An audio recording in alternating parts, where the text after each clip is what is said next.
Every once in a while, a story comes along that is tailor-made for one of us hosts to cover, and this is mine.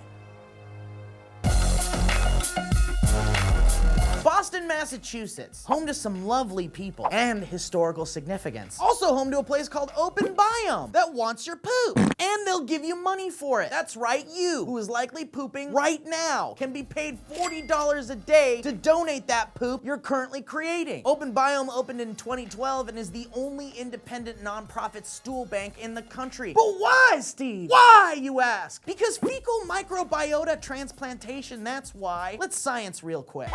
To keep your digestive and immune systems A-OK, your body needs to maintain a natural balance of bacteria in your tummy. But antibiotics given and taken to treat infections kill both good and bad bacteria. All bacteria, which means your tummy is susceptible to C. difficile, which is bad. And that badness, according to the Centers for Disease Control and Prevention, affects more than 500,000 Americans per year, causing fever, nausea, abdominal pain, and serious diarrhea. And it kills like 14,000 Americans per year. So what's the solution to all this ugliness? Your poop! Poop transplant! Because poop is a plentiful source of the good bacteria. Give someone who has the bad bacteria the good bacteria and everything's fine. How do you do that? You give them your poop! And what of the benefits? MIT postdoctoral associate Mark Smith says, from the cost perspective, it's a really efficient treatment for patients who aren't responding to antibiotics. According to Boston.com, including the donor screening costs, research has shown that fecal transplants save on average $17,000 per patient compared to treatment with antibiotics. So the blood bank for your poop, as Smith calls it, is born. And it's great. And how do they get that poop into someone? Can't just eat poop. That's nasty. You don't have to eat poop. Don't worry about that. Basically what they do is they shove a tube down your throat and they pump poop into your stomach. But with the latest in poop transplant technology though, they discovered it's much more pleasant to put poop in a pill capsule, freeze it so it doesn't go bad, and then have people swallow that. Still gross. Still eating poop. Still putting poop in your mouth. But it's in a pill. I mean, you're not tasting poop. Unless like later on you're like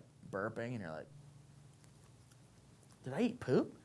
It's gross, but saving lives can sometimes be gross. Poop gross. So in closing, your poop can save lives. Don't believe it? Here's a hand-drawn chart Open Biome tweeted out showing how your poop can help. Each sample a donor brings in can treat 4 or 5 patients. So how can you help individually? Well, first of all, the younger you are, the better, as younger peeps tend to have healthier poop. What with hopefully not having shoved beer and drugs into their bodies yet. And also there's a thorough screening process where they'll test your poop, your blood, all that good stuff. And then boom, you're in. Oh, and you also need to live in Boston. So if you live in Boston, give Open Biome your poop. What were you doing with it anyway? I'm gonna wager nothing. I bet you were just flushing it down the toilet. So guys, give us your best poop story. Speaking of good poop stories, you can check out this link to see a SourceFED animated episode where Joe talks about his poop. This is SourceFED. Like and subscribe. I'm Steve Zaragoza, and I like talking about poop.